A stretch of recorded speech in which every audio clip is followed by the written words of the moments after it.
A lot of people talk about strength training to improve your sport performance, and while I think it's incredibly important, I also don't think a lot of people do it very well. Welcome back to Trail Enough Running Training. My name is Will Frantz. I'm a running coach and a strength coach, and the purpose of this podcast is to help you train a little better so you can improve your performance, whatever that may mean for you. Whether your goal is to get faster, run a little longer, get through an injury, I want to help, just like I help the people I coach. And this podcast is a way for you to maybe help yourself a little bit and improve your performance. If you enjoy the podcast, I'd appreciate you hitting subscribe and telling the almighty algorithm that you find this podcast worth listening to and worth showing to other people so more people can hear it. Today, I'm going to ramble into the void about strength training for sport performance. And I realize nobody listening to this is trying to make the Olympics. If you are, dope. But I assume everybody here is, they care about becoming a better runner, right? Like that's why we listen to this kind of information. If you're not, you're probably listening to the wrong podcast. But even if we're not going to try to make the Olympics, we do care about our performance. We're trying to improve. And strength training is a valuable way to do that, no matter what you may have heard, right? Now, I could go into the whole mess that I've given before on this podcast about how strength is valuable, regardless of whether or not you're a runner, but also just because you're a human who probably doesn't ultimately want to fall apart and become decrepit and blah, blah, blah. And it would all be valid. And I'll probably do it again at some point because, as you can tell, I can't help myself. But it's not the road I want to go down to today, so we're going to skip that tirade and just move into sports performance stuff. Now, I see a lot of it on the internet, and a lot of it is helpful in the way that so many, like most runners, most people don't do any real form of strength training. So if we take our baseline as 0 and we add something to it, we're probably gonna see some improvements, right? And this is a thing that's very true across all fields. If we do nothing and then we add something that tends to help support our goal, then we're probably gonna see some progress towards our goal. Now, it doesn't mean that it's particularly effective or efficient, or it's a really good way to do it, or even that it's actually all that helpful beyond like just doing something different, right? Now, so let's take into a couple considerations. Like if we're going to train to improve performance in a sport, we should first off know what that means. Much like any training program, the end goal needs to be clear in order for you to program properly. So we should probably know what we're training for. We should know what the event is. We should have our priorities laid out for that event. We should know the demands of the event, like how far is it? How much vert is it? How often do you have an aid station? Any of these things, right? And then once we know those things, we would probably want to know where you are lacking in order to be able to hit your goal. Now, I know this can be a harder question for some people. If you're just starting out, we don't really know what your past performance may be, then it can be really hard to know where you are not hitting the mark for your next performance, right? Because you didn't have a past performance.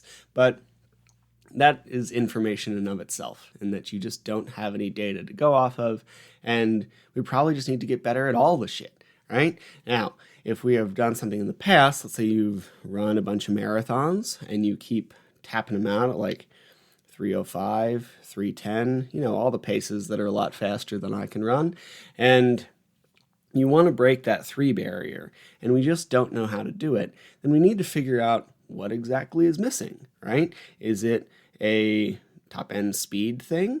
Do you have no ability to process lactate? Do you just fail to fuel like most people who keep missing their target by 5 minutes? Is your training program kind of shit in the sense that you're training for a 2:59 marathon when you probably could train for a 2:50 and build a bigger buffer, right? Like all of these things are valid. We should ask all of these questions and see what we're missing, right? If we don't know the answer to both the objectives on race day and where we're falling short to hit those objectives, then we're not really going to be able to train for performance. We're doing something more like training for general fitness and hoping that it helps our sports performance, which is fine, but not the same. One's a little more directed, and if we are doing something like hitting a 3:05, 3:04, 3:03 marathon, and we want to break that 3, then we probably need to be a little more directed because it looks like we're probably tapping on something that's very challenging for us, right? So the little things are going to start to matter here, right? Now, once we know our objectives and our sticking points and our gaps, then we can start to build programs a little better, be that running or the objective of today's conversation, strength training, right? Now, one of my biggest pet peeves on the internet when it comes to strength training for runners is shit in general, honestly, but we're going to talk about strength, is every runner should do these 5 exercises. And I hate these posts because probably no, they shouldn't. And if they should, it's not specific enough to be helpful, right? Like the only way that sentence is right is if the list is something like squat, deadlift, row, overhead press, core shit, right? And that is not specific enough to be useful because we don't know what type of squat or what type of deadlift or what load we should be using or how many reps or at what intensity. All of these things are not particularly helpful because there's just not enough details to be there. And then once we start to get way more specific and start to include certain movements, then it probably doesn't apply to all runners because not all runners have the same goals and targets and needs. To train someone for something like a 100-meter sprint, we don't necessarily need to get the same exact movements as we're trying to train someone for a marathon. Might be a lot of overlap. They might even hit a lot of the same movements, might not hit them during the same period of their strength training though, because for something like a marathon, we'd want to be in a little more upright position. We're not trying to find this aggressive forward lean, so we might not want something that would be as supportive of speed development. Whereas for a 100-meter runner, we want speed development all the way through the end of it. So we might have that throughout. Whereas for a marathoner, it might be either a little more interspersed or a block at the beginning or whatever aligns with our programming. But these movements are not necessarily going to apply to everyone just because we all do this sport that's called running, partially because running includes a few different sports as we go through it. Right? So we should stop pretending like these generalized strength programs are specific. Same with warm-ups. Same with a lot of the running programs. Like if we are just doing generalized fitness training and hoping that it helps sports performance, again, that's awesome. I think it would be great if all of us got a little more comfortable in our bodies and able to move better, etc. But it's not sports training.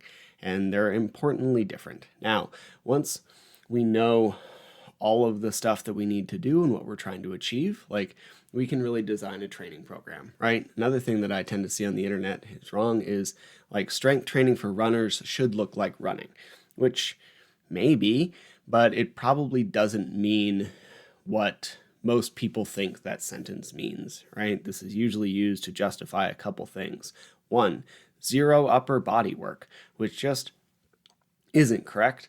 Aside from tirade I said I wasn't going to get into today, you use your upper body a lot when you run, and most people are just too weak to use it well. And weak is not an insult, it's just an assessment of current states of things. I actually love when the answer is, oh, I'm just too weak, because that's a problem with the solution. I get stronger, I've solved said problem. Right? So if we're just too weak in our upper body to use it well, we're not going to run very well. And yet, when we talk about strength training should look like running, since we're not doing things like overhead presses or pulling movements with any sort of weight, it's usually used to justify no weight in our upper body. And then it's also used to explain something like high rep single leg movements that never really add a ton of weight, and we always stay in this upper rep range and don't move, right? Also incorrect. You use your glutes a lot when you run, and one of the best way to load your glutes is back squats, because we're going to get your glute in an incredibly elongated position, and we're going to train them really well. They've shown that it is one of the best developers for glutes. And we also get all this other benefit, like quads and core control and all upper back engagement and all of these things, right? Not to mention a ton of testosterone production, which supports recovery really well. Now, I'm not saying you should go out and do back squats tomorrow if you've never done them. And this is going to be a bit of a side tangent, but it is an important training concept that we should all probably understand. We need to develop skill in a movement before we can use that movement to actually create physical changes. I went into a whole podcast tirade of this back in one of the car episodes. And I can't remember exactly how detailed I got into it, but basically, if you have never done back squats before, your first few months are going to be developing a skill to do them well, learning to brace your core appropriately, learning to orient yourself well in space so you can drive through your whole foot, getting a good pull down on the bar. And the first multiple sessions with that movement are probably not, especially for someone who has run fast, runs uphill, any of these things, they're probably not going to be heavy enough for you to actually be able to create meaningful changes to your muscle. What we are doing is developing a skill and getting your body to move better as a unit, making some changes to your nervous system, and all of that's really valuable, right? And if we're not in this for the short term, if we're not a 3-month training plan and call it a day and never do anything again and just return to the couch, then we should probably have some level of skill development in our program on a regular basis. Right now, let's say you haven't done a lot of strength training. We might have something like back squats or front squats in your program to help develop the skill of them. And then we'll do something that's a little easier to orient, like a split squat or a leg press or a leg extension or a goblet squat, all of these things to help actually develop your legs and make them muscularly stronger, right? So this is my little side tangent that, yes, a lot of these movements are valuable, but we might need to get the skill of them first, and that means that there might be a little bit of skill development in your program in addition to just getting bluntly stronger or building more muscle mass, right? Now, once we understand, where was I? Oh, yes. Things look like running, right? So a back squat really does look like running because it puts you into a decent amount of glute. It elongates your glute, puts you into some hip flexion and then hip extension at the top and really forces you to use that musculature. But it doesn't look like running unless we think of it that way, because you're driving weight vertically up in the air with both feet, right? It looks a lot more like jumping, but jumping and running have similar muscular demands, so there's a lot of crossover there, right? That's why plyos help running. Now, and this just goes to say, we're not necessarily looking to mimic the sport in the gym. We're looking to support the sport in the gym. This can mean putting us into positions we find in the sport. For example, if we're looking at sprinting, this can mean finding a lot of positions where the knee is driven really far over the toe, right? Like if we think about a 100-meter sprint, 100-meter dash, whatever we want to call it, the knee is trying to approach horizontal to the ground. We're trying to get that knee way far forward so we can create a lot of horizontal force, especially in that initial acceleration, right?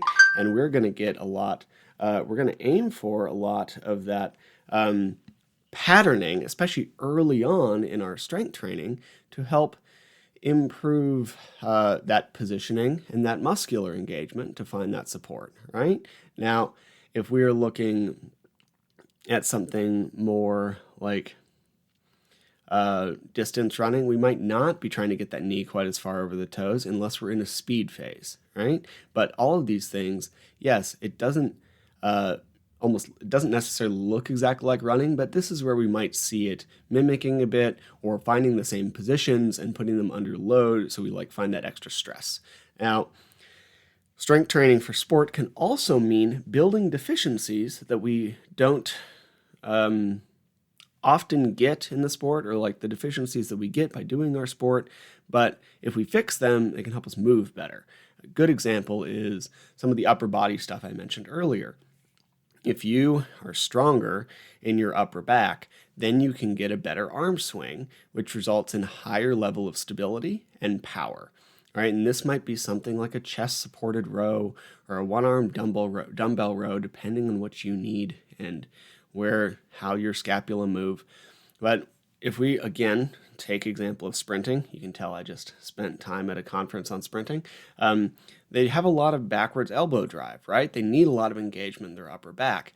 Now, for distance runners, we don't need that quite as much, but we still need some stability up there, or else we just end up really hunched forward, and our arms aren't really doing much to support us, which puts a lot of extra stress on our core musculature. Because we're creating a bunch of anti-rotation, blah, blah, blah, we need to not be weak in our upper back. Same thing with something like scapular stability. I know so many runners who have shoulder pain and just can't really press over their head. And if we can't find that engagement, if we can't find that scapular support, then we're really just not going to be particularly stable. And again, it puts a lot on our core. And especially if we're doing something like trail running, where we might be carrying a pack, then it's also going to put a lot in our low back. We just want that stability in the upper body. Now, this can also look something more like you might care about more. Hip abduction, right? And this is going to be very IT band pain centric, right? When you have IT band pain, it is often because your knee caves in even subtly when you run. And if we're having that extra stress on your IT band with every step you take over a bunch of miles, then we're just getting a lot of that friction and we end up with pain, right? So we want to build hip abduction and or external rotation. Some people are pretty good. Abduction is when your leg moves out to the side. External rotation is when it rotates out to the side in your pelvis, right? And some people can be good at one and not at the other. Some people are bad at both, whatever, right? But we want to make sure that we build the strength there so that we can support our movement. Now, we also probably want to do it when the leg is on the ground, because that's how it's relevant to running. So those banded lateral walks, they probably help you feel the muscle, be it your TFL or your glute med or any of the other big words that just mean muscles on the side of your hip. But unless you're incredibly deconditioned, they're probably not going to do shit for strength for someone who runs a bunch, right? The load you put through that muscle every single time you land is more stress than you're getting out of the band. So just because you can feel it doesn't mean it's actually building strength.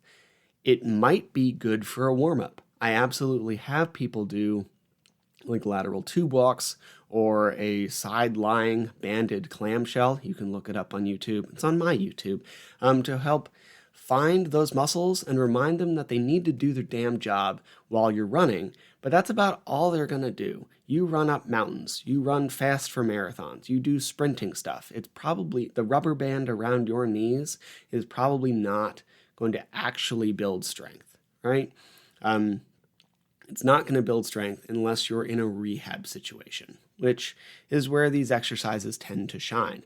Otherwise, we probably want to do something like heavy sumo deadlifts, because it allows us to put a shitload of stress through the muscle in a controlled environment, and it's also through a leg that's actually contacting the ground rather than moving through space, right? Which is important because your body learns to do what you teach it to do. So if we're going to mimic running, then let's mimic running in the ways that matter.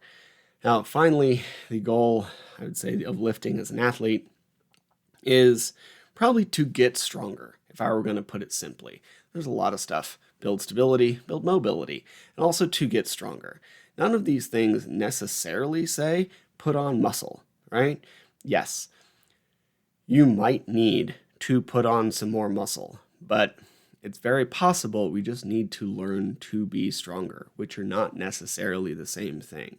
If you have some more muscle mass, you have more fibers with which you can pull, but we can also teach your body to just move better, move more as a unit. And this doesn't require putting on a bunch of muscle mass, which is great.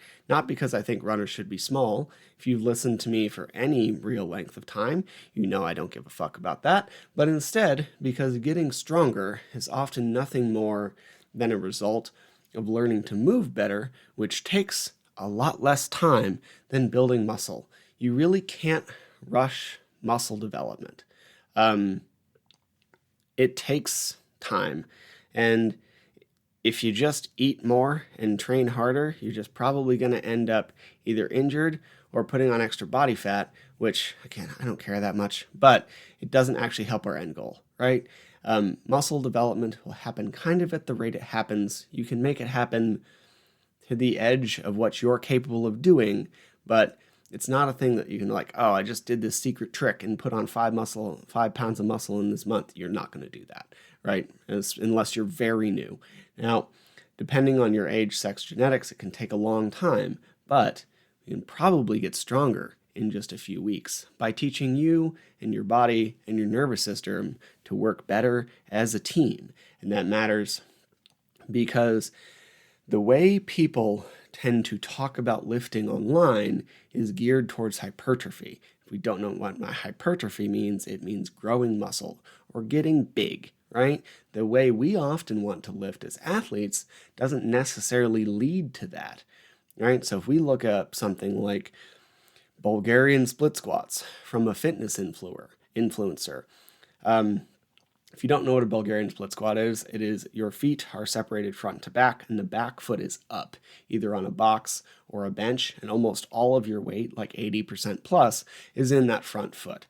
Now, if you go on an fitness influencer's site and watch them do it, they're probably going to have their foot out pretty far so that their knee comes to like a 90-degree angle. And it's going to stretch their glute a lot at the bottom, so we're going to get a lot of sensation. The problem is you can't load that very much, because your body position's all out, your pelvis wants to dump, and we just can't put a ton of weight through it. However, if you bring your foot back closer to, if you bring your front foot back a little bit so that you can drive your knee forward over that toes, back to that sprinting conversation we were talking about, and are able to load through your entire foot, then we can load the shit out of it. And this does 2 things. 1, it probably does actually help you build more muscle, ironically enough. But 2, it means that we can load heavier because we'll be able to create more of a power position and teach your body to move better. So you will get stronger whether or not it puts extra muscle on or whether or not it is better for glute development. I don't care. It's definitely a stronger position that will help you load better and perform better as an athlete.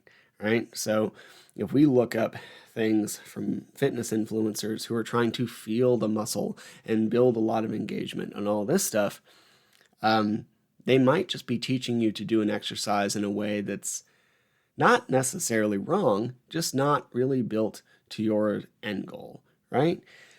This reminds me that you don't need to be doing an exercise just because someone else is doing it. We all spend way too much time, most of us spend way too much time on social media, and that means we are exposed to a lot of things, and a lot of them probably don't matter or apply to us, right?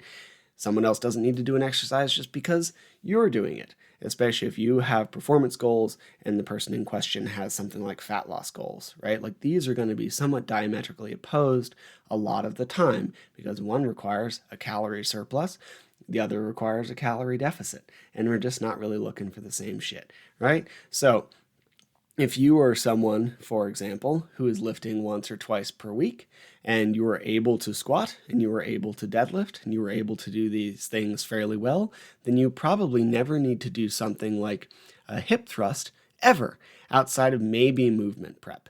And we can get into a long conversation about a hip thrust if you want.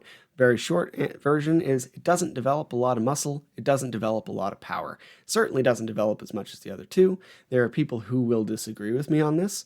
I'm happy to have a long conversation about it. but surely not in a comment section, right? So message me, we can chat if you really care, whatever. But because a bikini competitor who trains glutes 6 times per week says that heavy hip thrust was key in her glute development, doesn't mean that it's an ideal exercise for a runner trying to get faster. And most of the studies that say it does was usually done in untrained people or people who didn't squat very well. Right? So we are looking to train for ourselves and hit our own goals, not someone else's. Anyway, strength training for sports performance. A couple of key points is you have to know what you're trying to change. You have to know what the end goal is in order to increase performance. You would think we wouldn't have to say that, yet here we are. And then once we know those things, we can determine whether we're looking to mimic performance or create similar positions in the gym under different load. Example, knee over toe in a low shin angle for sprinting, or whether we're trying to provide some support for it that we don't get in the sport itself. Example, scapular health to maintain better posture and not put so much stress on our low back. I hope this was helpful. If you get something out of it, I'd appreciate you sharing it. And if you'd like to chat about your training, see if I can help you make it better, let me know. I never charge for initial consultations, and even if you do decide to work with me, I have a no questions asked 30-day guarantee because I don't trust people on the internet and don't think you should have to either. I'm bad at saying these things. I'm going to try to be better at them so that I can work with more people and help more of y'all. Anyway, I hope you have a great day. I hope you enjoy your next run. We'll be back soon with another one of these.